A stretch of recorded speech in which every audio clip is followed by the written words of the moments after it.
جب مسلمان آپس میں جھگڑتے ہیں تو رب اپنی رحمتیں اٹھا لیا کرتے ہیں۔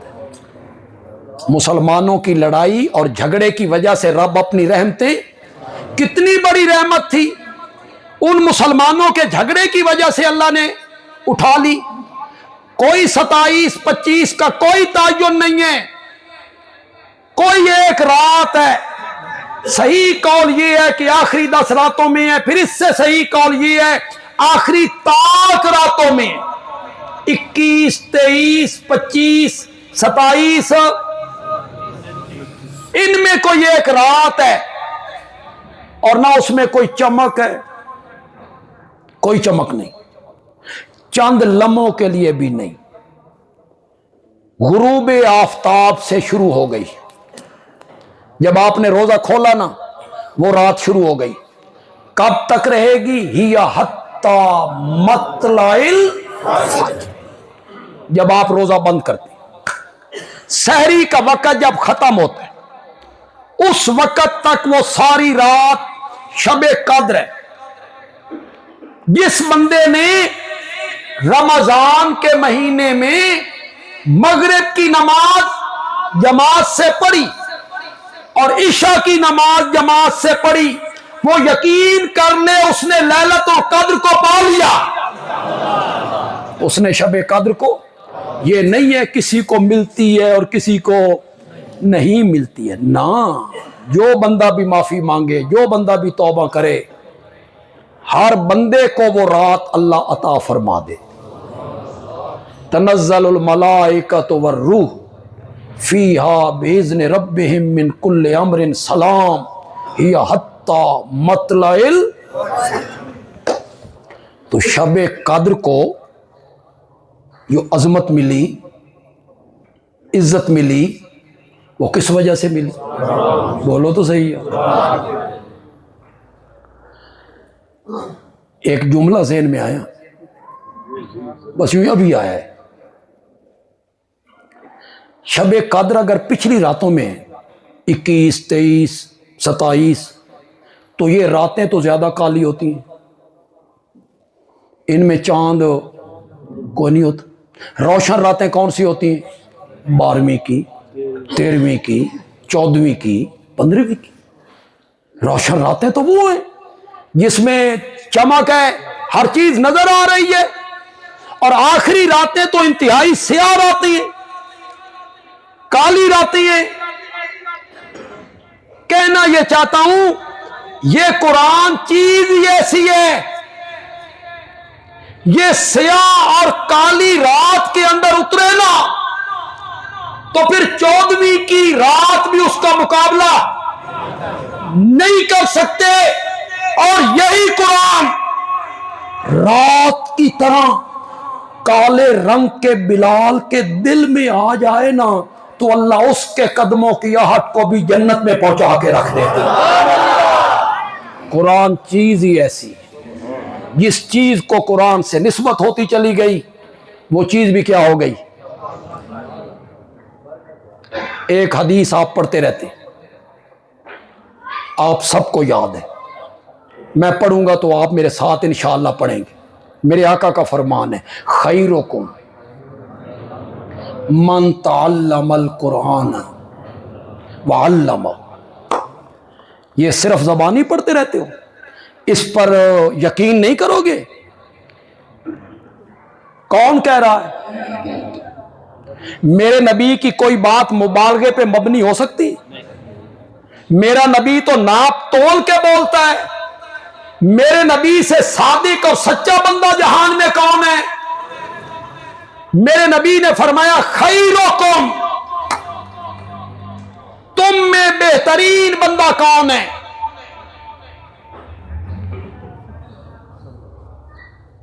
کون ہے بہترین؟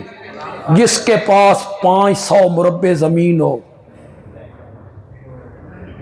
تم میں بہترین کون ہے؟ جو ملک کا وزیر اعظم بنے، مل آمر ہو، باغوں کا مالک ہو، بڑے عہدوں پر فائز ہو۔ نہیں کہا میرے نبی نے، نہیں کہا، میرے نبی نے فرمایا تم میں بہترین بندہ وہ ہے جو قرآن پڑھتا ہے قرآن سیکھتا ہے، قرآن سیکھتا ہے، قرآن کی تعلیم حاصل کرتا ہے، وَعَلَّمَهُ، اور پھر لوگوں کو قرآن سکھاتا ہے۔ سیکھنے والوں کا ذکر پہلے کیا جی، سکھانے والوں کا حالانکہ پہلے ذکر کرنا چاہیے تھا سکھانے والوں کا، تعلیم دینے والوں کا، لیکن میرے نبی نے تعلیم دینے والوں کا ذکر پیچھے کیا اور تعلیم لینے والوں کا ذکر۔ اب مجھے پتہ نہیں ہے کہ آپ میں سے کتنے لوگ تیار ہیں کہ یہ جو کلاس لگے گی صبح کی نماز کے بعد اور زور کی نماز کے بعد، چلو ہم 2 ٹائم کی کلاس نہیں لے سکتے تو 1 ٹائم کی تو ضرور لیں گے۔ صبح تو سب کو فراغت ہوتی، پھر راتیں بھی کوئی چھوٹی نہیں کہ نیند آپ کی پوری نہ ہو۔ اگر رات آپ جلدی سوئیں تو نیند بھی آپ کی پوری ہو جائے۔ کتنے لوگ حصہ لیں گے؟ کوئی بندے تیار ہیں؟ ماشاءاللہ۔ میری بات سنیں، جھوٹا وعدہ نہیں کرنا مجھ سے، نہ میں گناہ گار کرو تے نہ آپ گناہ گار ہو نہ۔ یہ ہاتھ بلند کر کے جو وعدہ کرتے ہو نا، یہ ایک اور گناہ ہو گیا۔ اگر آپ نے اس کو پورا نہیں کیا تو آپ نے جھوٹا وعدہ کیا ہے۔ وعدہ کرو اس ہستی سے جو دلوں کے راز بہتر جانتا ہے، اس رب سے وعدہ کرو کہ ہمارے شہر میں، ہمارے گھر میں، ہمارے محلے کے قریب یہ ایک کلاس لگ رہی ہے، یہ ہمارے لیے رحمت بھی ہے، نعمت بھی ہے، ہم نے اس سے فائدہ حاصل کرنا، ہم نے اس سے فائدہ حاصل کرنا اور اس زمرے میں شامل ہونا ہے۔ خیرکم من تعلم القرآن، تم میں بہترین وہ ہے جو قرآن کی تعلیم حاصل کرتا ہے۔ جب آپ پڑھیں گے نا تو چونکہ آپ عربی گرامر نہیں جانتے، اکثر لوگ نہیں جانتے عربی گرامر، ہو سکتا ہے آپ کو شروع میں تھوڑی سی دقت ہو کہ سمجھ نہیں آ رہی۔ یقیناً مولانا بھی علمی گفتگو نہیں کریں گے، علمی بحث کریں جو ہم طلباء سے کرتے ہیں یا علماء سے کرتے ہیں، وہ بھی کلم الناس علی قدر عقولہم، لوگوں سے کلام کرو ان کی عقلوں کے مطابق، وہ بھی عام فہم کریں گے انشاءاللہ، عام فہم کریں گے، لیکن آپ کو شیطان یہ ضرور کہے گا سمجھتے آندھی نہیں، چھوڑ، اس وقت پڑھنا ہے اعوذ باللہ، اسے جوتیاں مارنی ہے اس وقت کہ ہم بیٹھے ہیں، سمجھ نہیں بھی آ رہی پھر بھی ہمارے اعمال نامے میں نیکیاں لکھی جا رہی ہیں۔ فرمان سنانے لگا ہوں اس ہستی کا جن سے سچا انسان اس کائنات میں آج تک آیا ہی نہیں ہے، جو بولتا تب ہے جب کہاں سے اشارہ ہوتا ہے؟ اللہ سے اشارہ ہوتا ہے تو وہ بولتا ہے۔ میرے نبی نے فرمایا، میرے نبی نے فرمایا کہ جو آدمی دین پڑھنے کے لیے، علم حاصل کرنے کے لیے گھر سے چلتا ہے اور اس جگہ پہ پہنچتا ہے جس جگہ پہ کلاس لگی ہوئی ہو، تعلیم و تعلم کا سلسلہ جاری ہو، جب وہ گھر سے چل کے اس جگہ کی طرف آتا ہے، اللہ کے فرشتے اس کے قدموں کے نیچے پر بچھاتے ہیں۔ جی یہ کس کا فرمان ہے؟ میرے آقا کا فرمان ہے، فرشتے اس کے قدموں کے نیچے پر بچھاتے ہیں۔ ذرا دوسری بات بھی سنیے گا، جب وہ کلاس میں بیٹھ جاتا ہے، پڑھنے لگتا ہے تو وہ دعا نہیں مانگ سکتا۔ ظاہر بات ہے اس وقت اس نے دعا کیسے مانگنی ہے، وہ تو پڑھنے میں لگا ہوا ہے، استاد پڑھا رہے ہیں، معلم تعلیم دے رہا ہے، وہ تعلیم حاصل کر رہا ہے، وہ دعا نہیں مانگ سکتا، اس کی ساری توجہ تعلیم و تعلم، درس و تدریس، پڑھنے پڑھانے میں لگی ہوئی ہے، تو وہ دعا نہیں مانگ سکتا۔ میرے نبی نے فرمایا جتنی دیر وہ دین کے پڑھنے میں مصروف رہتا ہے، اللہ دنیا کی ہر چیز کے ذمے لگاتا ہے، مچھلیاں پانی میں اور کیڑے مکوڑے اپنے سوراخوں میں اللہ ان کے ذمے لگاتا ہے جو بندہ دین پڑھنے میں مصروف ہے تم اس کے لیے دعائیں مانگتے رہو. دنیا کی ہر چیز دنیا کی ہر چیز دنیا کی ہر چیز اس کے لیے دعائیں مانگنے لگتی ہے. بولیے اب ذہنی طور پہ تیار ہے کہ کوئی نہ؟ اپنے دوستوں کو بھی دعوت. میں آپ سے کہوں گا کہ آپ کے وہ دوست جو آپ کے ہم مسلک نہیں ہیں، ان کا دوسرے مسلک سے تعلق ہے، آپ کے دوست ہیں، کلیگ ہیں، پڑوسی ہیں، انہیں بھی آپ دعوت دیں کہ بھائی آئیں، قرآن کی تفسیر ترجمہ پڑھایا جا رہا ہے، آئیں سنیں تو صحیح. اگر آپ کی تحریک سے ایسا بندہ جو شرک کی راہوں پہ چل رہا ہے، اگر آپ کی تحریک سے اسے توحید کی سمجھ آ گئی نا، تیرے بخشش کے لیے کافی ہے. تو محنت کریں، دوسرے مسلک کے احباب کی منت کریں، انہیں لے آئیں، اس کلاس میں لے کے آئیں. خیرکم من تعلم القرآن، اسی طرح ہے نا، وعلمہ. بس آخر میں ایک حدیث سنانا چاہتا ہوں، وہ حدیث سنیں، وہ فرمان سنیں میرے نبی کا. ایک صحابی کا نام ہے ابو ہریرہ رضی اللہ تعالی. ان کی طبیعت میں بڑی عاجزی، یہ بڑے درویش منش صحابی، صفہ میں، اصحاب صفہ میں طالب علم ہیں. یہ کہتے تھے باقی جو طالب علم ہوتے تھے نا، وہ کچھ کمائی کے لیے بازار چلے جاتے، مزدوری کرتے، پیٹ بھرنے کے لیے لے آتے، میں وہیں پڑا رہتا. میرے دل میں آتا ابو ہریرہ تو اگر بازار میں چلا جائے اور پیچھے آمنہ کا لال کوئی موتی رولنے لگ جائے، نبی پاک کچھ بیان کرنے لگ جائیں تو رہ جائے گا. تو میں بھوکا ہوتا اور کبھی کبھی مجھے اس بھوک کی وجہ سے مجھ پر بے ہوشی طاری ہو جاتی، میں بے ہوش ہو جاتا. لوگ سمجھتے مرگی ہے، مرگی نہیں ہوتی تھی، وہ بھوک کی وجہ سے بے ہوشی ہوتی. میں پڑھا تھا، حضرت ابو بکر گزرے، میں نے ایک آیت کا معنی پوچھا، اس آیت کا مفہوم یہ تھا بھئی بھوکیاں نو کھانا کھوایا کرو. حضرت ابو بکر نے معنی بتایا، آگے چلے. حضرت عمر آگے، میں نے آیت کا معنی پوچھا، انہوں نے معنی بتایا، آگے چلے.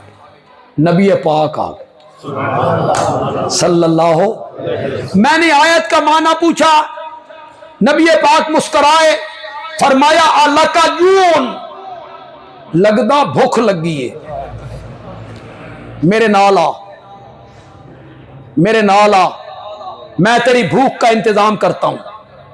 میرے نبی نے ابو ہریرہ کو لیا، گھر بندہ بھیجا، میرے مرید نو بھوک لگی ہے، یہ کوئی شے ہے تو بھیجو. پتہ نہیں شاہ پور دے لوگ سمجھن کہ نہیں سمجھن. میں تے مرید دا لفظ کہہ کے بڑی گل کر گیا، میں نے امتی کا لفظ نہیں بولا ہے. کیا بولا ہے؟ میرے مرید نو بھوک لگی ہے، کوئی شے ہے تو بھیجو. کس نے کہا؟ مرشد نے. کہاں پیغام بھیجا؟ اینج ہوندے جے مرشد، مرشد یوں ہوتے ہیں، وہ گھر سے اپنے مریدوں کو کھلاتے ہیں. اسی طرح کے ایک مرشد وہاں بھچرا میں آیا تھا، مولانا حسین علی.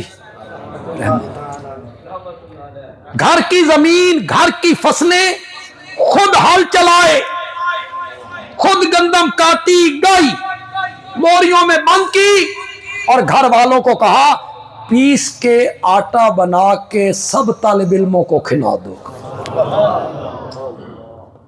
ہے کوئی بندہ ایسا ملتا؟ ہے کوئی مرشد ایسا؟ ہے کوئی عالم ایسا؟ گھر کی کمائی، گھر کی اناج، اور سارا خرچ ہو جائے کس پر؟ طالب علموں پر. گھر سے ایک پیالہ آیا دودھ کا. حضرت ابو ہریرہ کہتے ہیں میں بڑا خوش ہوا کہ پیالہ دودھ کا آ گیا ہے, میرا پیٹ بھر جائے گا. نبی پاک نے فرمایا ابو ہریرہ صفے کے سارے طالب علموں کو بلا کے لا. میں نے کہا پیالہ ایک ہے, طالب علم 100 کے قریب ہیں, کون کون پیے گا؟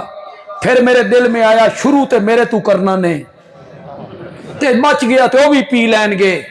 جب میں ان کو بلا کے لایا تو میرے نبی نے فرمایا ابو ہریرہ انہوں پوا. میں نے پلانا شروع کیا, سارے طالب علم پی گئے, پیالے میں ایک گھونٹ کی بھی کمی نہیں ہے. یہ میرے نبی کا معجزہ ہے. یہ کیا ہے؟ کسی غلط عقیدے کی طرف نہ چلے جانا کہ نبی پاک کے اختیار میں ہے رزق کو بڑھانا. غلط نظریے کی طرف نہ چلے جانا کہ آپ کے ہاتھ میں تھا, آپ کے اختیار میں تھا, دودھ کو بڑھا دینا, روزی کو بڑھا دینا. 7 آدمیوں کا کھانا تھا حضرت جابر کے گھر اور سینکڑوں بندے کھا کے اٹھ گئے تھے. یہ معجزہ ہے میرے نبی کا. جتنے لوگ یہاں بیٹھے ہو نوجوانوں خاص کر کے تم سنو, جتنے لوگ شرک کی راہ پہ چلے اور جتنے لوگ شرک کی دلدل میں پھنسے, انہیں دھوکہ لگا نبیوں کے معجزوں سے اور ولیوں کی کرامتوں سے. انہوں نے سمجھا اختیار میں. ورنہ جتنے پڑھے لکھے لوگ بیٹھے ہو بولو, میری دھاڑ نہیں کرنی, بولو عیسائیاں نو دھوکہ کتھوں لگا؟ حضرت عیسیٰ کو جو معبود بنا لیا, دھوکہ کہاں سے لگا؟ معجزوں سے. مٹی کے پرندے بناتا ہے, سچ مچ کے پرندے بنا دیتا ہے, کوڑ کے مرض والوں کو ٹھیک کر دیتا ہے. معلوم ہوتا ہے صحت دینا ان کے ہاتھ میں ہے.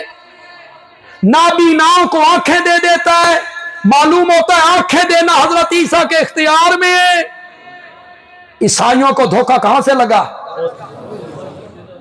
اور آج جو شرک کی راہ پہ چلے ہوئے لوگ ہیں یا شرک کی دلدل میں پھنسے ہوئے لوگ ہیں, انہیں بھی دھوکہ کہاں سے لگا ہے؟ نبیوں کے معجزوں سے اور ولیوں کی. بیان معجزہ کرتے ہیں, ثابت اختیار کرتے ہیں. یہ نبی کے اختیار میں رزق کا بڑھا دینا, ایک پیالے دودھ کو 100 بندوں پہ پورا کر دینا, یہ نبی کے اختیار میں ہے. بس یہ بات ذہن میں رکھیے, بندیالوی کبھی کچی باتیں کہنے کا عادی نہیں ہے, اور ریت کی دیوار پہ کھڑے ہو کے بھی بات نہیں کرتا کہ کل کوئی بندہ آئے اور میرے گریبان پہ ہاتھ رکھ دے. میری بات نوٹ کیجئے, دل کی تختی پر نوٹ کیجئے. نبی کے معجزے برحق, اولیاء اللہ کی کرامتیں برحق, لیکن معجزے میں ہاتھ نبی کا ہوتا ہے, اختیار اور مرضی عرش والے کی ہوتی ہے. اسے ذہن میں رکھیں. ہماری اہل سنت کی جو عقائد کی کتابیں ہیں, شرح عقائد ہے, خیالی ہے, شرح مواقف ہے, ہمارے مدرسوں میں طالب علموں کو پڑھائی جاتی ہیں. دیوبندی مدرسوں میں بھی وہی پڑھائی جاتی ہے, بریلوی مدرسوں میں بھی وہی پڑھائی جاتی ہے. شرح عقائد خیالی ہمارے کتب خانوں میں موجود ہے. خدا گواہ ہے, ہمارے اہل سنت کے عقائد کی کتابوں میں لکھا ہوا ہے معجزے کا فاعل اللہ ہے. معجزہ فعل کس کا ہے؟ اللہ کا. ہاتھ کس کا ہوتا ہے؟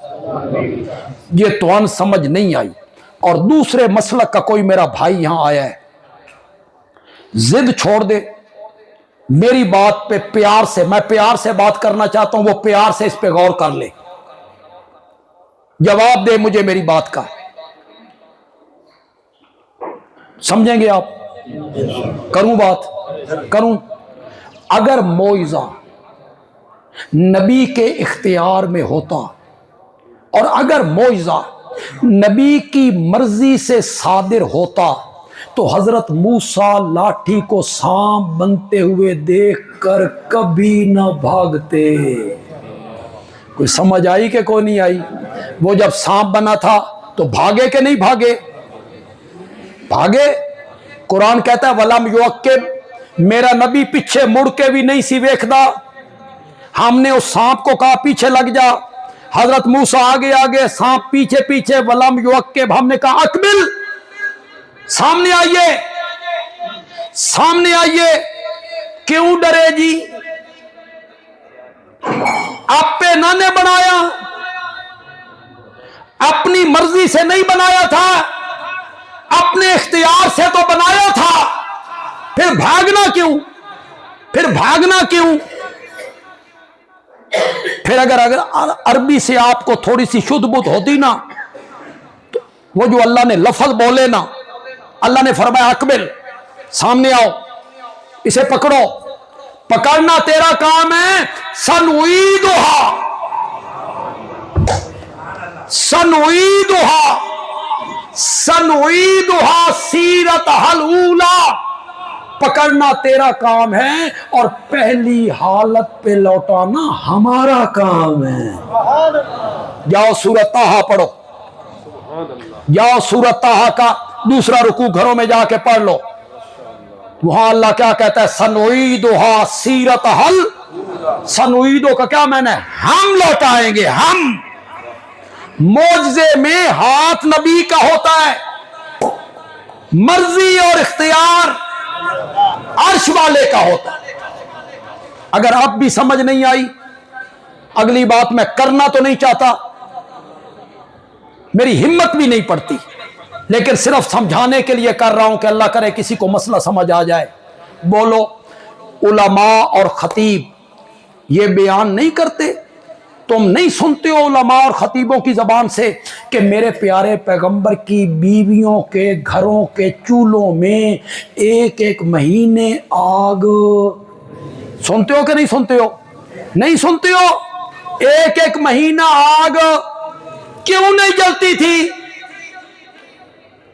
پکانے کے لیے چیز کوئی نہیں، مجھ میں ہمت نہیں، میں اس خیال کو بھی کفریہ سمجھتا ہوں، میں وہم و گمان میں بھی یہ بات لانا کفر سمجھتا ہوں۔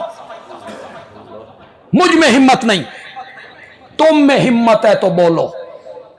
روزی کا بڑھانا نبی پاک کے اختیار میں تھا، الیاذ باللہ جان بوجھ کے بیویوں کو بھوکا رکھا تھا۔ بولو، یا بولو یا چھوڑو اس عقیدے کو کہ روزی کا بڑھانا، دودھ کا بڑھانا یہ نبی پاک کے اختیار میں ہے۔ نہیں، یہ کس کے اختیار میں ہے؟ نبی پاک نے فرمایا ابو ہریرہ پی، کہتے ہیں میں نے پیا، آپ نے فرمایا اور پی، دودھ یہاں تک آ گئی۔ اللہ کرے میرے اشارے کو آپ سمجھیں، میرے پاس وقت نہیں کہ میں اس پر بولتا چلا جاؤں۔ سب سے آخر میں مرشد نے پیا، اتنے میری گل سمجھیے کہ نہیں؟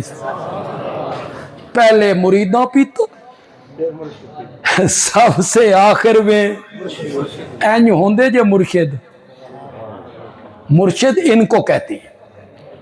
حضرت ابو ہریرہ کہتی ہیں ایک دن نبی پاک مجھ پر خوش ہوئے، فرمایا مانگ ابو ہریرہ مجھ سے کیا مانگتا ہے، میں اللہ کے دربار میں درخواست کروں تیرے لیے۔ کتنی بڑی آفر ہے، بولو تو صحیح یار۔ آفر دینے والا کون ہے؟ رحمت للعالمین، شفیع المذنبین، کائنات کا سرتاج ہے، 14 طبقوں کا امام ہے، نوریوں ناریوں خاکیوں عزلیوں عبدیوں سے اعلیٰ ہے۔ مانگ ابو ہریرہ مجھ سے کیا مانگتا ہے؟ اس فقیر منش ابو ہریرہ نے منگیا بھی تے کی منگیا، کہتا ہے اوصنی یا رسول اللہ، من کوئی نصیحت کر دی۔ اوصنی یا رسول اللہ، میں کوئی نصیحت کر دیو. میرے نبی نے فرمایا ابو ہریرہ تعلم القرآن وعلمہ الناس، ساری زندگی قرآن پڑھتا رہے اور ساری زندگی لوگوں کو قرآن پڑھاتا رہے. خود سیکھ. قرآن کا علم کبھی ختم نہیں ہوتا. ہم نے کئی دورے پڑھ لیے، پڑھا لیے، بھائی مکمل ہو گیا علم؟ نہ. قرآن کی تعلیم و تعلم، سمجھ، تفسیر کبھی ختم نہیں ہوتی. ہر عالم اس سمندر میں غوطہ لگاتا ہے، نئے سے نئے موتی نکال کے باہر لے آئے. یہ کبھی ختم ہی نہیں. فرمایا تعلم القرآن وعلم الناس، ساری زندگی قرآن پڑھتا رہے، پھر لوگوں کو پڑھاتا رہے. اگلی بات سنو شاہ پور کے لوگوں، یہ گل سن کے بھی تسی کلاس کامیاب نہیں نہ کرنی تو پھر میں تمہاری قسمت کا ماتم ہی کر سکتا ہوں. میرے آقا نے فرمایا ابو ہریرہ اگر قرآن پڑھتے پڑھاتے تیری موت واقع ہو جائے تو تیرے دفن کے دن سے لے کر قیامت کے دن تک ہر روز 70,000 فرشتے رب کی رحمت اور مغفرت لے کر تیری قبر پہ اترتے رہیں گے، اترتے رہیں گے. اگر اس حالت میں تیری موت واقع ہو جائے کہ تو قرآن پڑھ رہا ہے یا قرآن پڑھا رہا ہے، ہماری قسمت میں اللہ کر دے، آپ کی قسمت میں اللہ کر دے. ویسے بھی حدیث میں آتا ہے کہ دین پڑھتے ہوئے جس کو موت آ جائے اللہ قیامت کے دن اسے شہیدوں کی جماعت میں کھڑا کرے. اللہ تعالیٰ عمل کی توفیق عطا فرمائے.